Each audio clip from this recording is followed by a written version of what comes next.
Fantastic ball in from Harrison.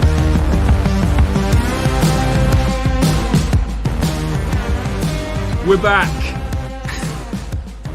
Science Stu back in the room, back in the house, talking about Leeds United. We've had a break, haven't we? Yeah. Why? Listen, we fell out of love a little bit. Not with each other. No, with something else. Not with our listeners. No, not at all all. 7 of them. Yeah. We've got one more. Then okay. Go on. But I think we were adjusting to the Premiership as well, really, weren't we? Yeah. Emotionally, physically, Let's spiritually. listen. Let's talk about, just before we get started. Let's talk about adjusting to the Premiership. I've spoken to a lot of football fans from a lot of different teams. Liverpool fans, Everton fans, Arsenal fans, Leicester City fans, and there's a general consensus that Leeds United are pretty much, Leicester City aside possibly, the most exciting thing to happen to the Premiership for some years. I wouldn't watch Match of the Day if Leeds United weren't on it. I don't need to see Southampton against Burnley. I'm not interested. All I care about is Leeds United, obviously, and it seems to me that there's more people in this country that support other teams where they're saying, I want to watch how Leeds have got on. You know what it's highlighted to me? What is it highlighted to you? It's highlighted to me lazy journalists. Yeah. Pundits who are intellectually retrograde. Oh, God, yeah. You know, it's that sort of... I'll tell you what I've seen. There's something about Leeds in the way that they play. Like, they attack, even when they're 2-0 up. They still attack. It's like, if you'd have watched 3 of our games last season, you would have seen. If you'd have watched any of Marcelo Bielsa's previous clubs, you would have seen that that's what we're going to do. It's just one of those. Match of the Day last week, they were stumbling across one of the players that we'd been touting. Yeah. I mean, touting all the way through last season. Stuart Dallas. They were talking about him like he'd just been birthed from some sort of scientific experiment. And has just sort of slipped out of some pod and is this brand new footballer. They're talking about Ayling. Like, can you believe that Ayling has made more forward passes than, anyone else in the Premiership? Can you believe that he's had more touches than anybody else as a fullback apart from Andrew Robertson? It's like, yes I can. And I'll tell you why. Because that's what it was like last season. Yeah. And Bielsa sets up his team in a certain way. And you know what? It made me, for a little while, and I don't know why I responded this way. Maybe it's the attachment disorder. I don't know. Maybe it's the psychosis. But it made me not want to think about Leeds for a little while in the context of other people. Because I was like, you don't get to enjoy our toys. They're ours. I feel like you're channeling something else there. Get your hands off me! My toys, I mean. No, that sounds wrong. Anyway, in another note, I did have a really bad Christmas once, but anyway. Look, I feel like I've come through the other side now, and I'm actually really excited about the fact that people are finally seeing what we've been going on about. Yeah. I mean, the obviousness of how it was brilliant, we all said it was brilliant, and everyone went, well, that's what Leeds supporters do. Even when we had shite, we won a couple of games in a row, and in the past we'd say, oh, this is a turning point, and then we were roundly mocked by every other fan. Yeah. Now we've got something amazing. We all know it's amazing. We've told people for years now it's amazing, and now it is amazing, and it's there for everyone else to be amazed at. I love Twitter and all the other social media going, Leeds fans getting carried away. It's like, oh, you absolute muppets. So, but we've got interesting turn of phrase there. Well, why do you manage Sheffield United? Not recently. Oh, okay. No. Well, that's an aside. Look, listen. It's incredible, and I think genuinely we'll look back on this in 10 years' time and say, can you remember when we came up to the Premiership? Yeah. And can you remember racing to 40 points? Yep. And being on the outskirts of Europe. And I don't just mean Brexit. You went there. I did, yeah. You social commentary. Yes, please. Is that our social commentary? Yeah. Oh, Aren't the buses late these days? Right wing, wrong wing. Left wing, left wing. Yeah. Careful. Corbyn will get you. Yeah. Boris and his hair. We're talking about Leeds. Because in Stu's appraisal, we haven't had anything to appraise recently. One of the things that was said that we ended up talking about other things other than Leeds. Bear in mind, this is a Leeds podcast. No, look, listen. The thing you're talking about, like that we've been going on about for ages, the milk snatcher. She'd be turning in her grave if that was possible. But unfortunately, we all face oblivion at the end, don't we? So, but listen, I'd heard about chicken fajitas. But you, is that as the new you player go, we're trying to sign? As you, is he coming from South America? Chicken fajita. We're trying to sign everyone. So every time someone says something to me, the other day someone said beef bourguignon. I said, "Oh, is he a right winger?" I love a bit of beef. There is an Italian player called Lasagna. Oh, okay, lovely, yeah. And I just love seeing Lasagna on the pitch every time. But listen, I'd heard about chicken fajitas.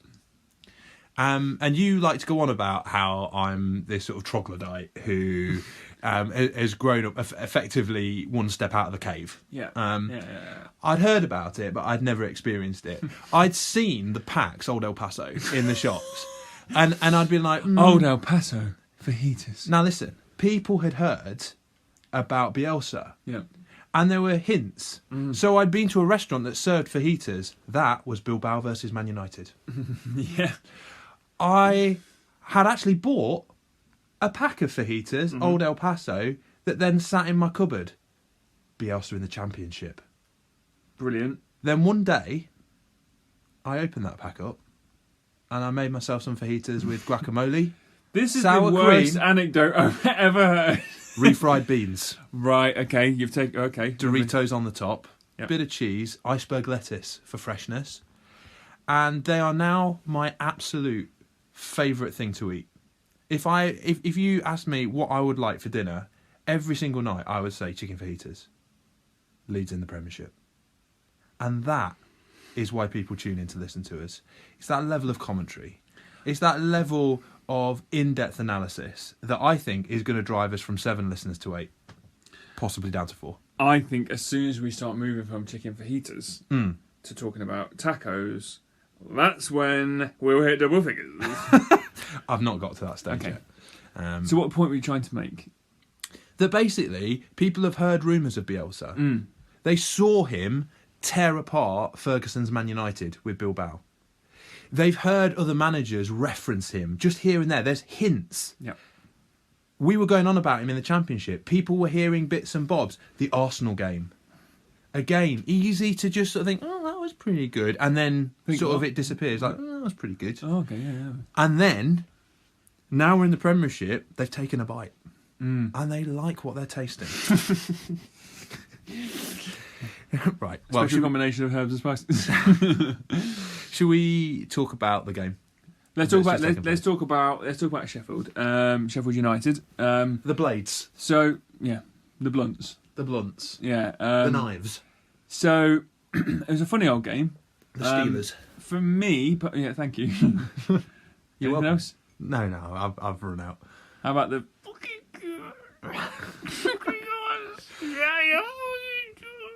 ham-faced idiots? Yeah. No. Fair play to them. Because the thing is, for me, that was a game that we would have been happy with a 0-0. Yeah. Thank you for that. Oh God, I need to keep up one syllable at a time. And it was a game that, in the first season that Bielsa was in charge, we probably would have lost. Yeah, absolutely right. We would have been on the receiving end of that. In fact, Sheffield United did it to us in that first season. Yeah. That famous GIF that does a circulating around on Twitter of Basham sliding and in that disastrous luminous shirt. Yeah. So, as the newspapers said, we now have bragging rights.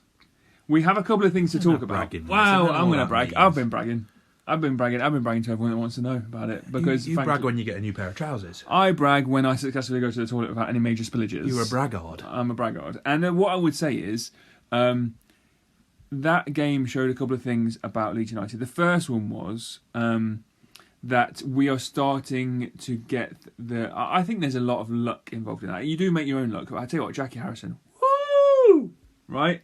He'll be on fire against Man City.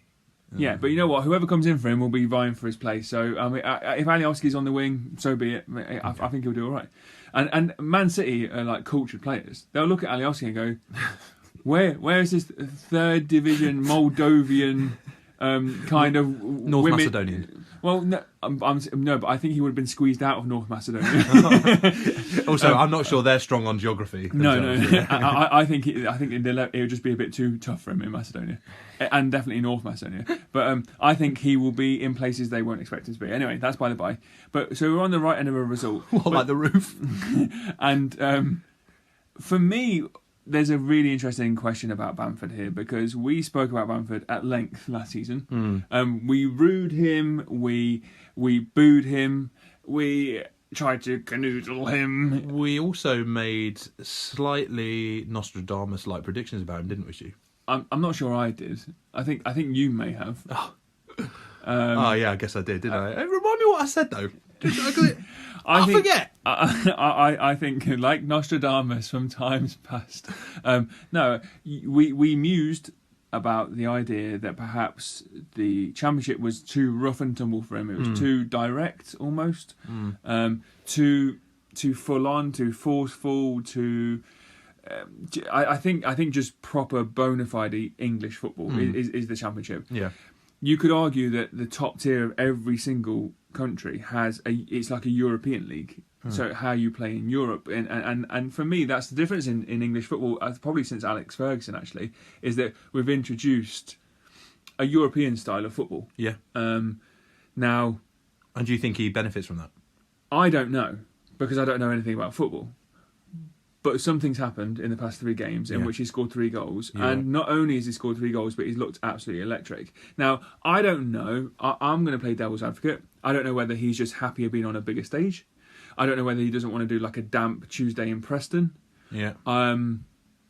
Every single game feels like a cup final, and it's because we've been away for so long. Yeah. And I don't know whether he would just do really well in an FA Cup final. But does every game feel like a cup final because of the way Bielsa makes us play and the way that he fits into that? Like, because my feeling is this: like, is it that he just fits the system really well in the Premiership? Like, for example, you don't order foie gras at a Wimpy.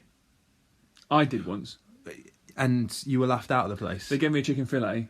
I ate it, and I left because I will not be served like that at a Wimpy or anywhere else. And Margate was never the same. No, or is it? That's awful. Can you tell I'm hungry? Yeah.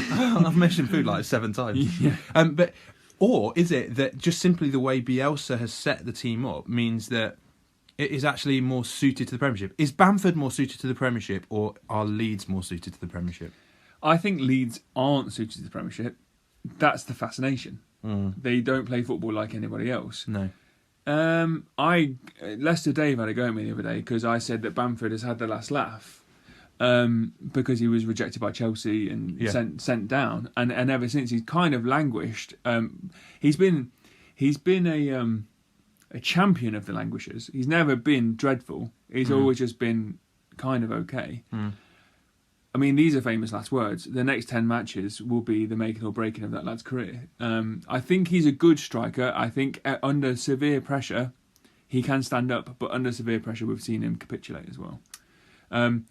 My feeling is that this season already feels short. You know, if I turn around to you now and say we need 34 points to stay safe, yeah, and we've got 35 matches to go. Yeah, I mean, they have a lot more matches than that in the Championship. You know, it already feels short to me, and I think that by the end of October, people will be thinking. But I saw a mad tweet the other day where a Spurs fan was saying, let's get in and buy Bamford. And now, for me, that's madness. But for a team that's struggling to score and struggling... That's a word of a man panicking. But I'm just saying, he's already got that status now of someone that's deadly in front of goal in the Premiership. Yeah, which is, and it goes back to what we were talking about before. Yeah. People are trying to play with our toys, and they don't know what they're about. You don't want to play with my toys. At least give them a wipe down first. Well, particularly in this current climate. Yeah. So the goals, or goal, should we talk about? Yeah. So it was a clever goal. You know, it was the kind of goal I want to see our players score. Were you delighted that Rodrigo went hunting for that ball? I was really happy. I like challenges like that. You know, when it's kind of like both feet meet the ball at the same time, and then one player just has 1% advantage, and it just shot out to the wing. Yeah. And what I love is Jack Harrison, head down. That was a product of relentless practice. Just relentless. That was a training ground cross. That was incredible. That was season 2 Jack Harrison. Yeah. Because season 1 Jack Harrison, who made a little appearance at the end of at the end of the lockdown period, got me worried. But we're seeing season 2 Harrison at the moment. Yeah. And dare I say it, potentially season 3 Harrison. Because we're seeing season 3 Bielsa, and we still don't know what that looks like, because nobody in the world knows what that looks like. We're seeing season 2 Costa. Yep. Costa is steps right up. It was a good finish by Pat, wasn't it? He was deliberate in what he did, and he owned it at the end of the match, where he was like, I'd said to the wingers, just I'll keep peeling off. Yeah. And he did it a couple of times. But actually, you know, he converted one. And at that point in the game, I've got to say, I felt that we deserved it. I felt we deserved that goal. The amount of pressure that we were putting on, we looked like the side, I've got to say, who had been in the Premiership for longer. The thing is, I actually quite like, I don't know why, but I actually quite like Sheffield United. Their players tackle robustly. There's something honest about them. It's you know they're going to be okay. I got really worried when McBurney and Sharp came on, because both of those two they just strike me as a typical, they'll get you that 1-0 win. A bit like, you know, the old Kevin Davis. We're going to come on to that in a bit. Were you at all concerned about our defence? No. A couple of times I think they side through us relatively simply. But I think they're siding through the midfield a little bit at the moment, maybe. Okay. I think this leads me on to our next sort of feature that we're going to try to make fairly regular. New feature. Go on then. It's called The Good, the Bad and the Ugly. I wonder if we could whistle a sort of a sort of a Western theme tune coming over. I mean, you've taken us to a different level there. Imagine a tumbleweed. The Good, the Bad and the Ugly. I felt that there were lots of contenders for good. Cock being one of them. Good Cock. Fugly. Bad Tyler Roberts, but not for his own doing.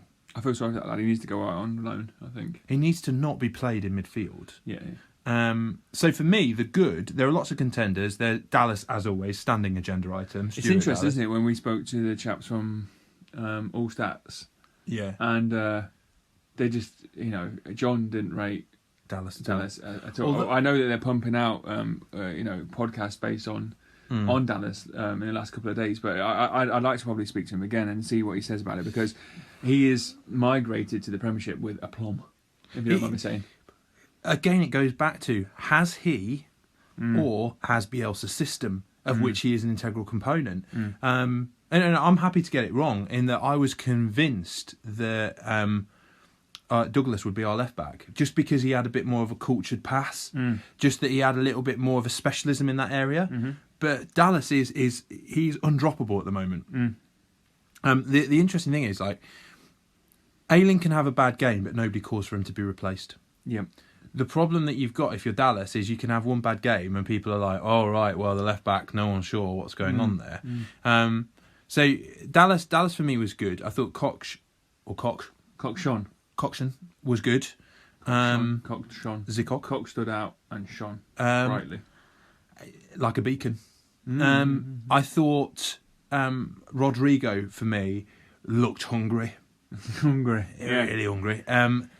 Costa, Poveda, across the board we looked good. But I think if I had to pick one who stood out for me, I think it was Koch, because he's come under a lot of criticism, and I know that he will feel responsible for the mistakes that have been made. And he put in, I think, a towering performance. And there were bits that weren't noticed by anyone else or weren't celebrated by the commentators, where he was in one-on-one situations where he was actually the last man back, that if he got turned, if he didn't make that header, if he didn't put pressure on the attacker in that moment, Sheffield would have been through. But he did regularly, to the point where I'd have been really demoralised if I was their striker. He just was like... Would you say that the blades came up blunt against Koch? I think someone tried to sharpen their knife against the Berlin Wall. Let me tell you this. That didn't go. You didn't like that, did No, you weren't a fan of that. No, the thing is, I know you're working on it. So. The BBC have just put out their team of the week, and 3 Leeds players are on it. And I'd just like to say that there's 1 Liverpool player on it. So, fair play. Do you want to guess the 3? Dallas. Carry on. Have I started right? Just carry on. Dallas, Koch, and Harrison, I would probably say, because he sort of wins plaudits. Well, it's interesting because you've ignored who was our finest player. What, Patrick Bamford? No. Elan Meslier. It's Meslier. Oh, okay. Yeah. Meslier, Koch and Harrison. Meslier, Koch and Harrison in amongst a couple of Villa players, a Southampton player, Liverpool player, a couple of Scum players, and Vardy. Who was bad for us? Do you agree? I think for me, that's been harsh. And the measurement is about effective and ineffective. I don't think it's necessarily like they were terrible at football on that day. It's about how effective were they. The effective, the ineffective, and the ugly isn't a film that anyone's going to go and watch. So, I think I probably would actually. Austin Powers. Yeah, fair enough. You make a good point. The Cock Who Shagged Me. Yeah. Other films: Bridge Over the River Kwai. Yeah. Goldmember. I'm just coming back to Austin Powers, really. And that shows the diet of films that you watch. And you consider yourself a connoisseur as well. There's all the ones with The Rock in it. Listen. Okay. Who was ineffective for you, to use Get your Hard. parlance? Who's ineffective? I want you to talk to me about who you felt. Who did you feel was below your 7 out of 10s on the day? Who do you think was a bit quiet or a bit? I think it was Roberts, but through no fault of his own. Yeah. I think the experiment has to end there. What did we predicted famously? Everyone's talking about it. The coffee houses are abuzz. Yeah. The water coolers are empty, tepid. Ooh. Okay. Nice. Now, you said to me, in Dreamland, what would you kind of want? Yeah. Outside of just saying the obvious, on the Lads podcast, and I said out of the first 3 matches, 4 points would be incredible. Yeah. A win, a lose, and a draw. We already had a loss by then, so we weren't, we were licking our wounds. We had an outrageous game against Fulham, and then we had what is going to be a more likely solid game for us against Sheffield United. So 6 points out of 9 is incredible. Yep. For me, the Sheffield United match showed all of the kind of like papered over cracks of what occurred in the Fulham game, despite the fact that we won. Yeah. My only concern in terms of players and personnel and the rest of it is I'm getting not worried, but I'm excited about how Leeds are playing. I'm excited that their players are kind of seemingly fitting in. Koch is coming up to speed like massively. Yeah. Rodrigo was positive but limited at times, I felt. I would like to have seen him. He's a flair player. I'm hoping that there's a bit more to come from that. Yeah, but the thing is, although there's flair, if you look at his goal involvements, he's been involved, maybe not with the direct assist, but he's been involved in the build-up to a number of our goals. Yeah, the penultimate assist. So for me, I want to know that there is going to be. I think there's the depth of the squad worries me a tiny bit. I think that's what I'm getting up. Yeah. We haven't got Harrison next week, and we just joked about Alioski, but we don't want to see Alioski playing. No. It'd be quite because nice. we think that we could get a point against Man City, right? No, I think realistically not. Well, that's what Leicester probably said before last weekend. Yeah. But again, was I've that... done you there, haven't I? Well, you no. No, okay. Have maybe you done me? No, I don't know. Who's doing who? I just... All right. It was ugly. and this can be including their players. And I'll tell you, I look at players like Sharp, McBurney, Basham, and I think they sound like Neanderthals. they look like them as well. Yeah. They're that sort of player you look at and you think, oh no, they're gonna do something. They're either going to injure our talisman or they're going to score a goal and win 1-0. And it's just like, oh. So we've seen a decadent side to Leeds against Fulham, and you could argue against Liverpool. A generous side, and we've seen a stoical side. Which one do you see as being the preference? Well, what do you want to see? Do you want to see gnarly ground out 1-0s, or do you want to be winning 4-3? Either way, we're going to be winning. But I don't really care, because actually I think it's dependent on the opposition. It goes back to what we were talking about in terms of the difference between the Premiership and the Championship. The teams will play how they will play. So Sheffield United will play like they played against us, against Man City, against Liverpool. That's the way they play. Fulham, who I think Fulham are dead and buried already. Yeah. I think they're going down. They will play like that against everyone else, and it shows it's not working. Liverpool will play as they are. It just depends on how the opposition play will flavour what our sort of play looks like. What on earth are you doing? What is that noise? You sound like a chipmunk. What are you messing around with? I'm so nervous about my tantalisingly short time on Earth that I've decided to eat the entirety of my thumbnail. That is one of the worst things I've ever heard of. What is going to be the score against Man City at the weekend? Let's get to the end before we even get anywhere close, because I think we're going to win. Have you bitten into the pink? The whick. Yeah, a little bit. Yeah, I'm always disappointed if my fingers don't bleed. Did a bit of the nail come out, and then you were just playing with it in between your teeth? Oh, I can see it. 2-0 to City. If we're not careful. I think it's hilarious that you would discuss our downfall. Sorry, that was my fault. No, that's all right. Look, listen. I think in my head. Hang on, wait there. Before you talk.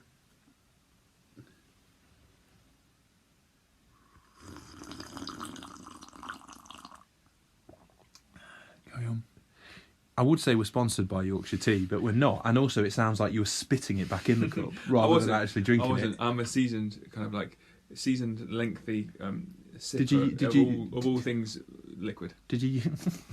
Or viscous even. Did you use that to swill down the nail that you've been biting? Yeah, I actually did. It tasted like copper because it's a bit bloody. Oh, for pity's sake. Look, listen. I think my head says we'll lose, but my heart says their defence is so woeful, and they play such an open game that actually we could nick something there. Are you? We're back on Radio Sci. Okay, head, heart, arse. Score draw. Constipated score draw. Yeah. A really annoying handball VAR, Sterling 89 minutes. Let Man City have the point so people will buy the television. Let me tell you something. My head and my heart on this are pretty close together, because if that's a medical need. You're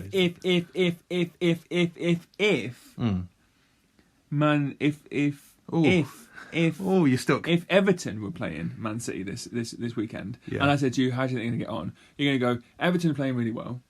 Man City look like a bit of a mess. As a minimum, it'll be a draw.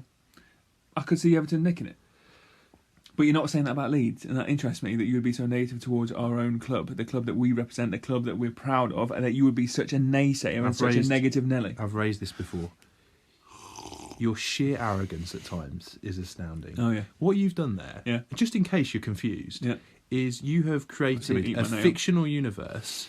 There's none left. You're just into the soft pink.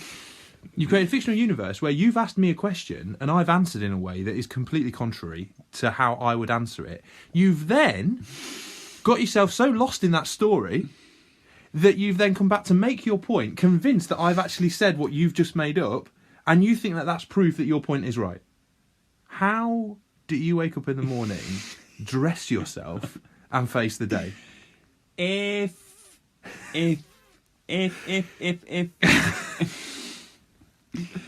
okay, we're both okay. Bielsa watch? He looks good in that new kit, doesn't he? Bielsa, he's not peeling anymore. Not What was peeling the- from behind, if you don't mind me saying. What I was- used to constantly watch his back peeling. And Oh, do you know, yeah. Do you know what's I know what you're unusual? talking You about know what's now. unusual? Do you want to know something that's unusual about me? When I say sentences that are largely figurative or based around imagery, I then dream about that thing. So you're going to be dreaming about Bielsa's back peeling.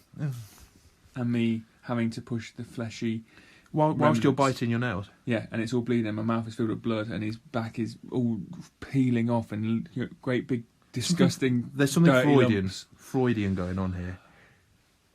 Do you think Bielsa's your father? Do you want to murder him? What was particularly Bielsa? What's the score at the weekend? Tell me a definitive score. Don't just tell me some. Oh, if I'm thinking, head, heart, arse. 1-1. Who's going to score? Bamford. Meslier! Penalty. Yeah, Bamford or Ayling. All right, that would be good for my fantasy football. What do you reckon it's going to be? I'm going to shock you. I think this might be the beginning of the end for Pep. I think it'll be 3-1 Leeds United. Oh, you Football flipper. club. 3-1. Who's scoring for us? Because of the proliferation of them, we'll have a penalty. And it will be one of those mad... Someone absolutely spoons it out of the box and it hits an elbow, underneath of an elbow, and then everyone will go, and then I'm thinking Rodrigo's going to open his account. No? I don't think he's scoring this side of Christmas. I think he's going to open his account from 20 yards in the bottom right-hand corner. Ooh. Mind you, that shot that knocked out one of the Sheffield United players looked pretty decent. That was going in, wasn't it? Rodrigo's... It's going to be a penalty. Click penalty in the first 25 minutes. Rodrigo, 43 minutes, and everyone's going, oh, what's going on? Come back out. De Bruyne is going to spank one in from 25 yards. We're going to go, okay, this is the usual story. Standard. And then all of a sudden, your boy Dallas. Oh, your boy Dallas. And he's going to be in the set. There'll be a scuffle.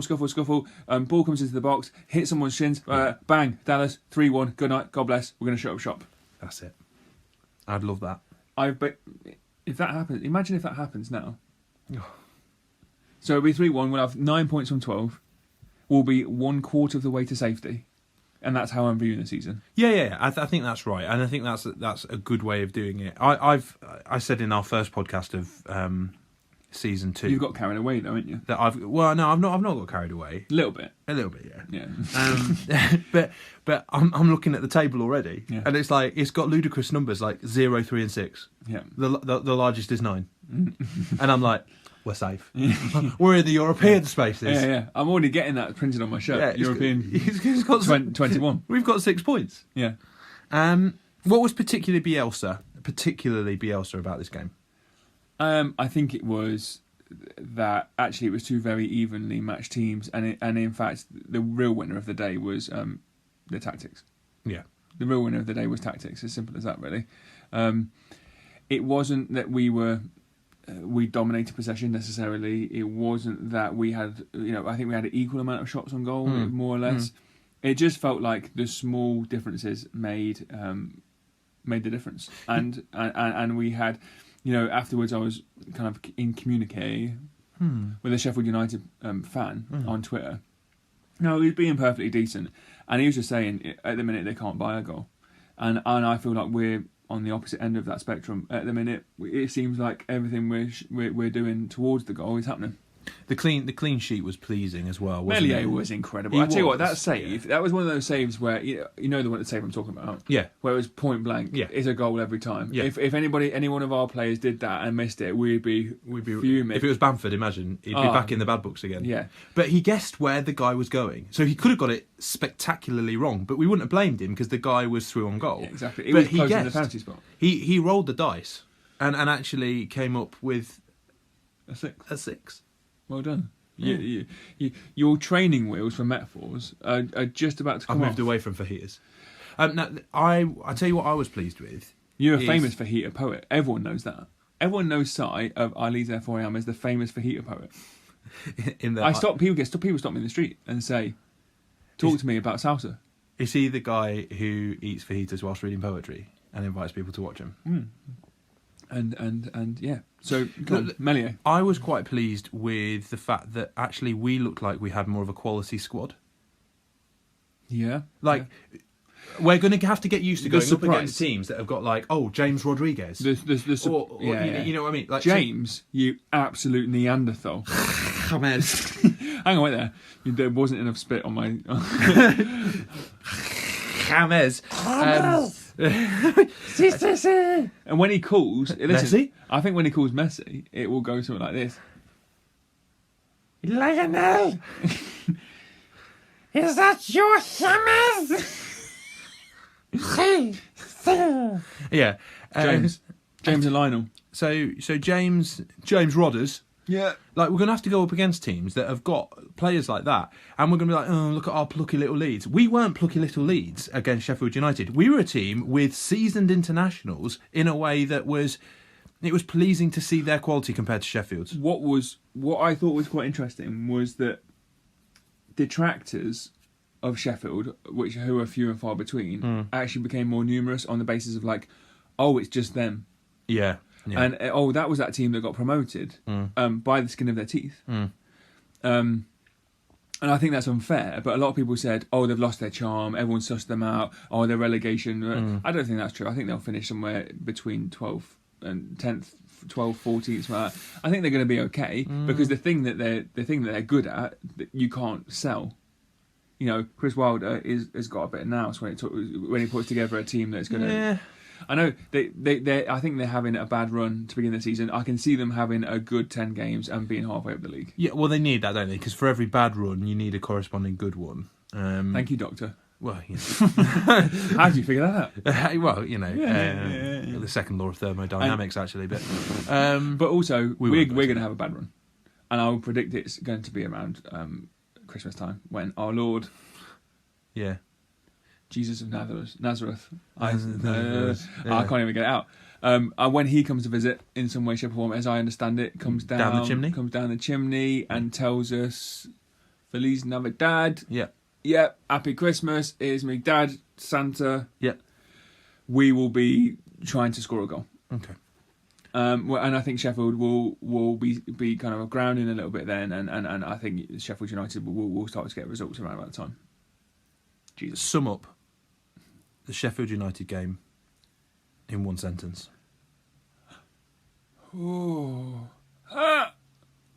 That is actually a remarkably good description, because that is exactly what I was feeling. That's how you felt. I was tense, worried, begging for a 0-0 draw. Begging for it.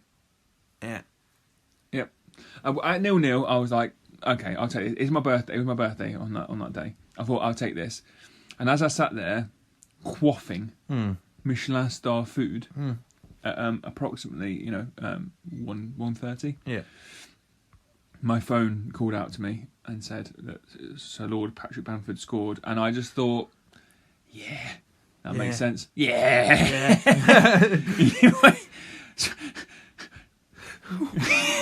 What's happening? I don't know. What were you doing? You were milking the cow at home or something? That's outrageous. No. I was sat watching watching it. Spooning gruel into your children's mouths in their gums, dirty little gums. I was actually. It was lunchtime. Were you mucking something out? No, we were having a roast actually. It was beef. Yeah. No, so yeah, lovely. I had a bit of beef. Oh. Some people think this podcast has lost momentum. Some would say it never had any. No. It's like trying to push a wagon up a hill. No.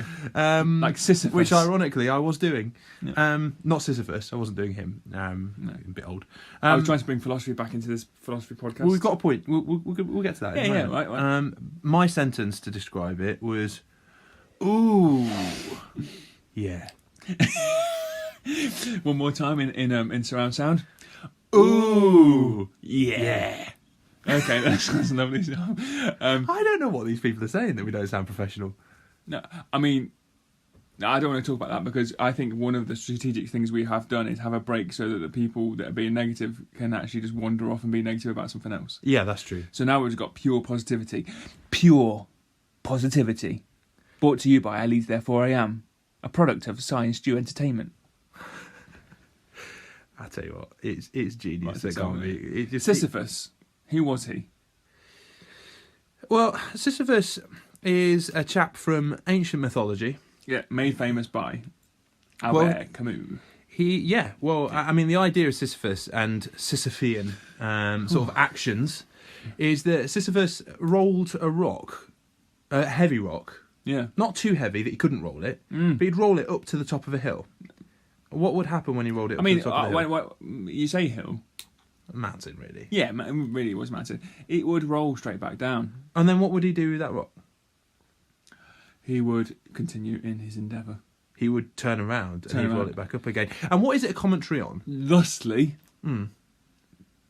it is a commentary on the meaningless of life, but with the faint fragment of hope that actually the point of life is, in fact, the struggle, as opposed to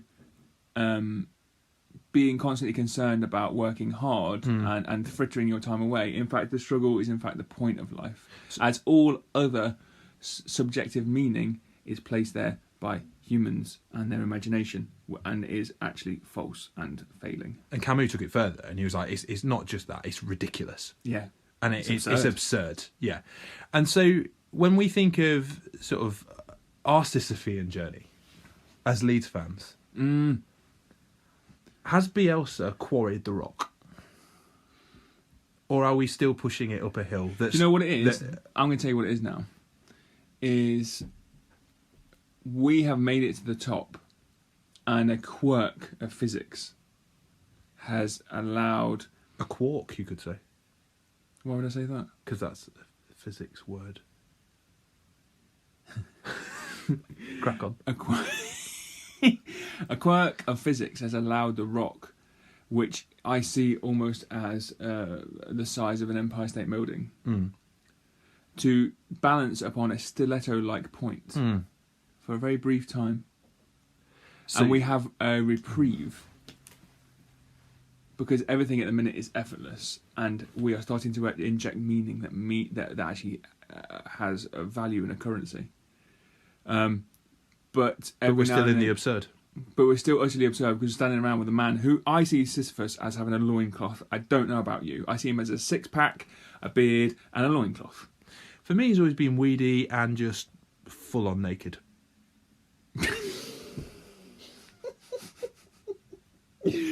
I don't see him like that. I see him almost as like a Greek god. Okay. Like Atlas. Yeah, okay. So but this is interesting, because like we're in these halcyon days. Lovely. Bielsa has lifted us out of the mire. We're in the Premiership, we're in the promised land. But for you, the rock's still there. And not only that, because we're Sam at the Allardyce top. is in the wings waiting. He's there waiting for Bielsa to say, I've done enough, I've recultured this club, I've re-established basically all of the moral imperatives for every single member of this overpaid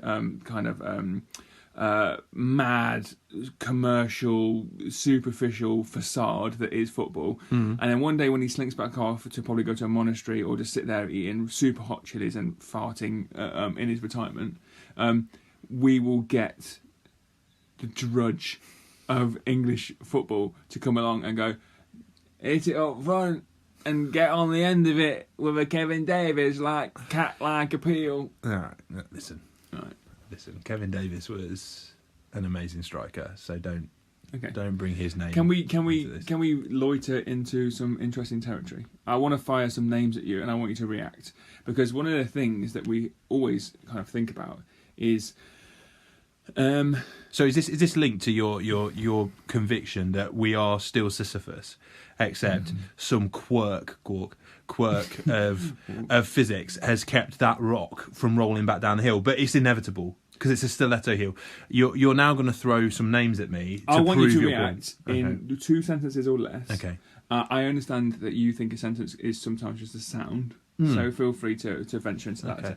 And I want you to think about. Yeah. Oh, you should have kept that for the first one. Oh, sorry. I want you to kind of like really postulate on what we might get given in the future, or what has been seen as completely okay in the past. Okay. You ready? Yeah. 2 words. Ian Holloway.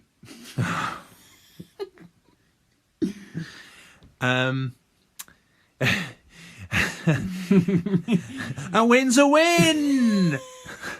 Okay. Paul Ince. Oh. One eye buying a ticket, the other one looking for a seat. Okay, you ready? So just think, in the future, and the not too distant future, we both have a fairly large conviction that this is Bielsa's last season, and we're not saying that because we want that to happen. No. We're saying that because we just believe that to be true. Yeah. We've listened to his biographers, we've listened to people that know about him, and we've thought it through, and we've read, and we think this is it. So come next September, Steve McLaren. Oh, eating fajitas, looking forward to a bowl of porridge. Okay. Steve McLaren. Oh no. I know. You ready? Oh, no. Yeah, okay.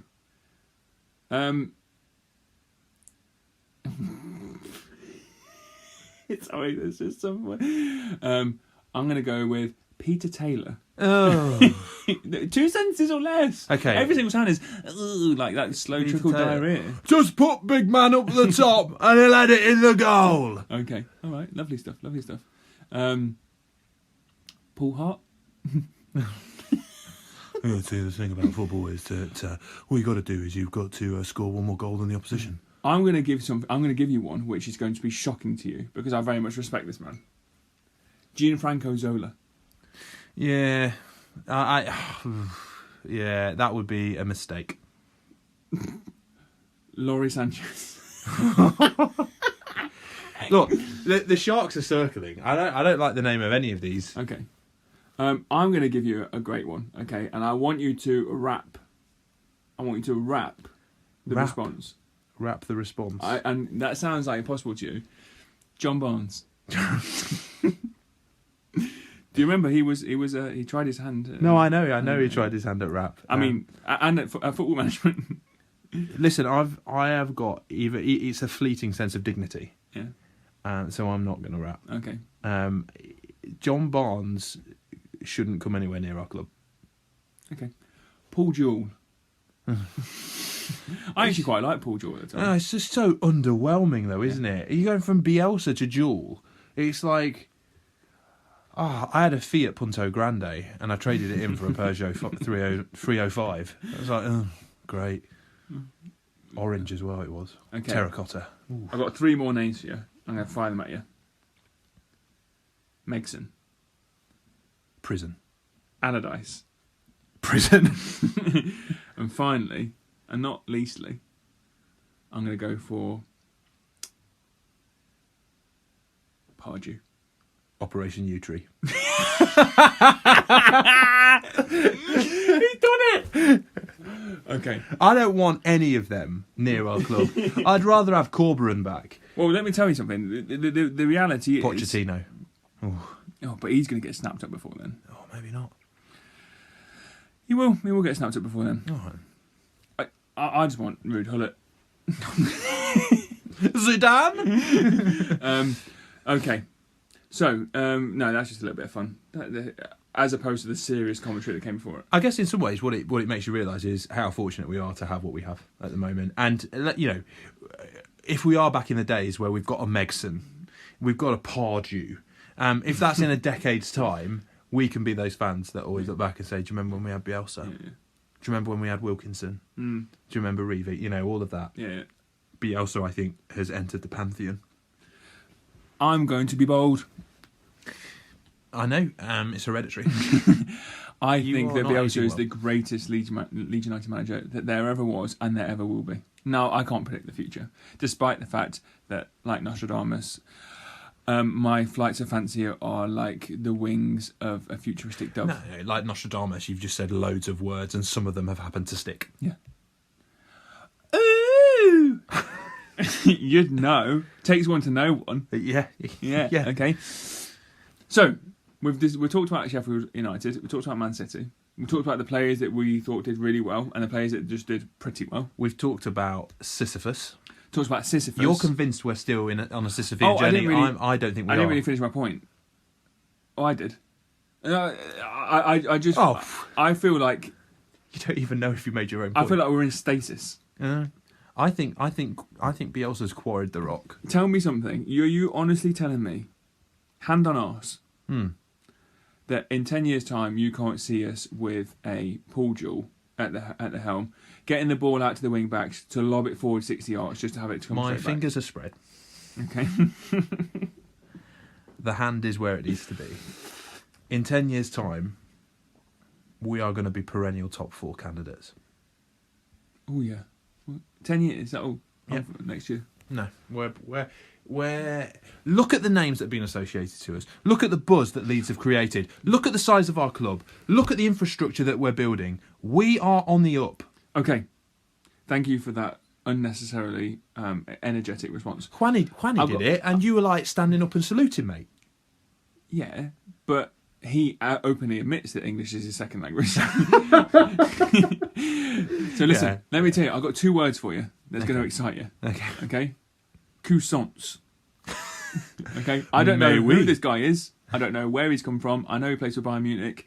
It looks like, as per usual, we've agreed with him that it's 20 quid a week in a Mars bar.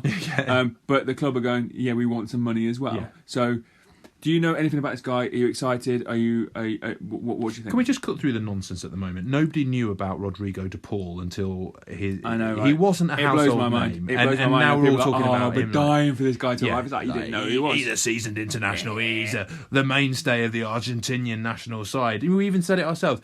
I don't know a lot about this guy. But the people who do know a lot about football are quite excited by this.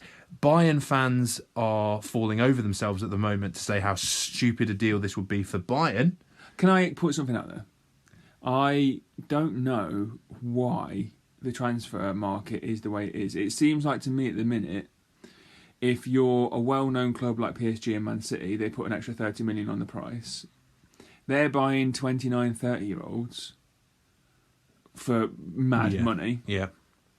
Why are Leeds fast-tracking what look to be world beaters into our team for 18 million? I don't understand.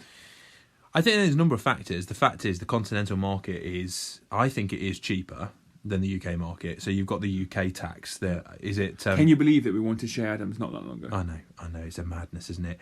But I think that's that cascade effect. I think the moment Rodrigo and I'll be forever thankful to Rodrigo, because Rodrigo was the first one to put pen to paper. Yeah. You know, as a Spanish international going to a newly promoted side in the Premiership, he put pen to paper, which I think has then lubricated. It has. It's awakened the market in some ways. I've been waiting for 45 minutes to say the word lubricated. And the gestures that you made with your hand at the time. Yeah. No one can see. No. Apart from me. But I think that lubricated the market in a way that meant that actually we're now talking about players of a higher calibre who also are at a stage in their careers where they want to play regularly.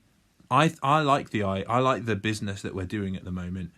You know, Bayern may well have come to the point where, in the conclusion, that actually he's a talent, he's someone who we would want, but he's still maybe 2 seasons away. Yeah. And knowing that maybe his contract has a certain length, why pay him the money that he's on, or have to give him a new deal? Maybe we just need to say we've got the strength in depth that we need. And I wonder if that's where we're sort of looking and saying, where are clubs that have already got good strength in depth? Although, ironically, the Bayern fans don't seem to think that his position is one that they're particularly well endowed in. Well, apparently they're going to bought somebody else in the past couple of days, and so it's 1 in, 1 out. He's only played 10 games last season. And we know he's got an absolute belter of a goal at the end of the season. We also know that Bundesliga's clubs are like, they're run well. Yeah. And so when they do 1 in, 1 out, it's like they genuinely are looking to balance the books and that sort of thing. So he does. Again, we've both said openly that we don't really know too much about him. I don't think anybody does. I'm assuming Bielsa's got, a corner of his office dedicated to him with like 14,000, he probably knows what formula he drank as a baby. Yeah. But how does that stack up against the likes of someone like Todd Cantwell or someone like that? Do you think that... Well, it sounds to me like at the moment it's not a versus. I don't think it's a case of we get Q. Do you think it will work to have... Bielsa seemingly has listened to some people's warnings, and I'm assuming that someone behind closed doors who is much more in a privileged state of knowledge than us has said to him, the Premiership doesn't really work on 11 players. No, I think he's seemingly building 2 teams, like a shadow team to go along.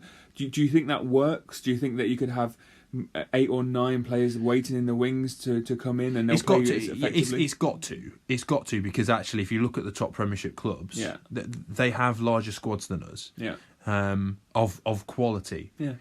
The question mark is whether or not Bielsa has the skill set to manage the selection. Because what we said before was the difference between, say, I guess Pep Guardiola and Pochettino and Bielsa is that, especially if you watch those kind of documentaries on Amazon, what you see, there's an awful lot of man management, and Bielsa looks to be 100% a coach. Yeah. And it seems like there's personnel skills involved with Pep Guardiola, although it's not going very well at the minute. No. But he seems to be able to manage huge egos and these guys that are coming in, they're not huge egos. They seem like honest workers who want to improve and want to improve under Bielsa. So, at the moment we have someone who is a pull in terms of like you want to disciple yourself to his tutelage. I think it would be an amazing move for if we got this Cuisant guy and also Cantwell. I think Cantwell has impressed me. Are you concerned? I was talking to a Liverpool supporter. I was listening to a Liverpool supporter earlier, talking to him, and they were saying that it's all great, and he couldn't give enough praise for Leeds United, but he did kind of make a reference to, are they just doing what they did before with Riddell? Just like spending hand over fist just to kind of get all these players in, and then what about if we have a bad 6 months and we're rooted to the We're not though, and this is the thing. Like we're not. Like if you actually look at the prices, 80 for million these quid players, if this goes through. Yeah, that's a big spend. But if you look at the amount of money that's come in, that's about how much Man City pay for one 30-year-old. Yeah. I don't think we are doing that, because also crucially, there's no sense that we've mortgaged our season tickets on us staying up. No. Because that doesn't seem to me to be the way that Radziani works. Plus, we've still got a really, like you said, a thin squad. Yeah. So these quality signings coming in, although we're suddenly having a strange amount of strength in depth that we've not had before. We definitely need to ship a couple of people out, though, don't we? Yeah. I think you're right. The obvious. I think some of the talk about. Yeah. And I think some of the under 23s as well going on loan is going to really work. I think we're going to have a really amazing problem.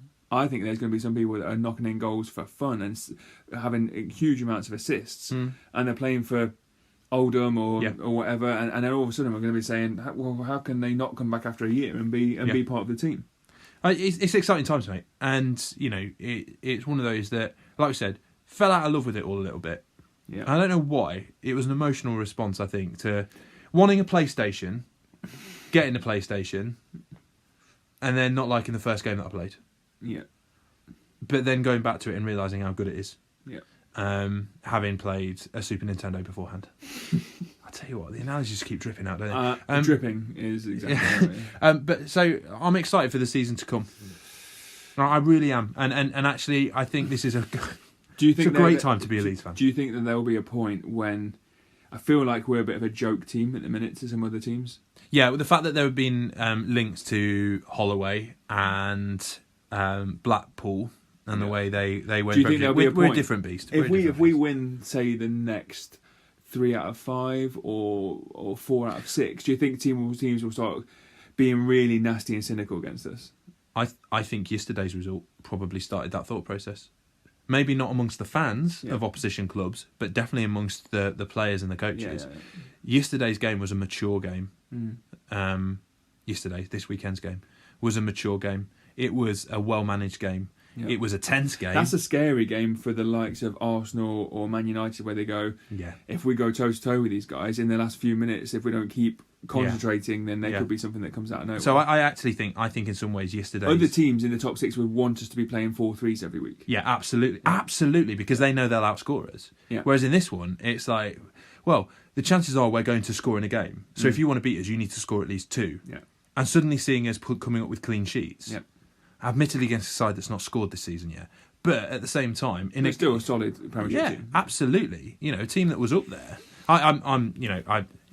We're shaping up well. I don't think we're a joke club. We've not got Gary Taylor-Fletcher like Blackpool had. We've got Rodrigo. Do you think that there is a danger, and this is the final piece of the interrogation? Do you think there is a danger that if we have an influx of, let's say, before the window closes, we have 3 or 4 new players, because it seems like it's still the ludicrousness of being linked with. I mean, the other day I thought I saw your name being linked with being bought, but then I realised that I was just deleting your contact from my phone. Do you think that 3 or 4 new players coming in might, in any way, shape, or form, start to affect the cohesion of the team? No, the only sort of unhappiness that I've picked up in terms of the cohesion of the team was Struijk, where he felt that he was thrown under the bus by being played in an unfamiliar position in the heat of the Championship, and shipped as points, and he was going to leave. Apparently, he's the only one that seemed to have carried some level. It wasn't even ego; it was dignity. I think that came out from there, and it took some convincing to stay. I guess one of my points might be that Dallas is a really good player. Is he a top 4 player? Well, at the moment, he is. Okay. If you had a spare 25 million quid and were offered Uruguayan wonder kid that's 19 years old that Barcelona are trying to buy, and he wants to come to Leeds United, is there a case in point for saying Dallas is great, but we need to get this lad for the future? Well, it depends how he does in Murder Ball. And I think that's what's quite nice about our system at the moment. Is like, there is clarity there. Like, Bielsa has a system. We know that people will come to play for Leeds because of Bielsa. Hopefully, people will come to play for Leeds because when Bielsa goes, we have a style of playing that they want to be a part of. But we've got a system in place, which is you come in, it doesn't matter what your name is. If you are good in Murder Ball, if you're good in training, and it's the right time for you to come in, I'll put you in the team. Also knowing that if you get into the team at that point, Bielsa will keep his loyalty with you. The fact that Alioski is still darkening Elland Road's doors whilst we're in the Premiership, and we're talking about him, we're almost certain, aren't we, that he's going to start against Man City? I think so. Is a madness. But Bielsa's so loyal. So if you're looking at that and you're thinking, yeah, it might take me a little while, Meslier, he's another. I was really worried that we'd have Casilla in goal this season, but Meslier he's proven himself. Yeah, he's proven himself. Apparently, he's the best keeper. Technically, on paper, depends what stats you look at in the top 4 divisions of any league in Europe. He's kept the most clean sheets. Bamford shows you that. Costa shows you that. Harrison shows you that. So if you break into this team, you will be rewarded. I think he did that again with Tyler Roberts. I'll give you this half. Clearly wasn't working. On comes Rodrigo. I think we'll probably be seeing Rodrigo starting more now. It's one of those things. Koch, he could have been benched after 2 high-profile mistakes. They were mistakes. 2 high-profile mistakes. But he's not. He's kept his faith and he's put in a performance like that. If I'm a player looking to come to Leeds, I know that I might have to bide my time. But once I do, and once I'm in, I'm part of that team. And that is a phenomenal place to pause. What a ball bouncer. Okay, yeah. Right then. Now listen, if copyright laws didn't exist, this is the bit where I'd say the boys are back in town and we'd split. But copyright laws do exist and we have good enough music of our own. So there's a lot of Leeds United podcasts out there. Good luck to them. Yeah. But the boys are back in town. And here we are, we're here to stay. Every Tuesday. We'll record. Absolutely. It will sit on your hard drive for a while. Yeah. Amongst the German torture. You didn't want to say the word porn. Yeah. And then accidentally you'll upload one more time. One day you'll reach over for the carrier bag and the orange, and you'll go, I Leeds Therefore I Am, and you'll pop it down. You'll let the kids out the closet, and you'll pop it on, and then there'll be this salubrious helping to help you get through the day. Yeah. Brilliant. Let's bring the old beat in, boy. Here we go. Drive away to that. I Leeds Therefore I Am.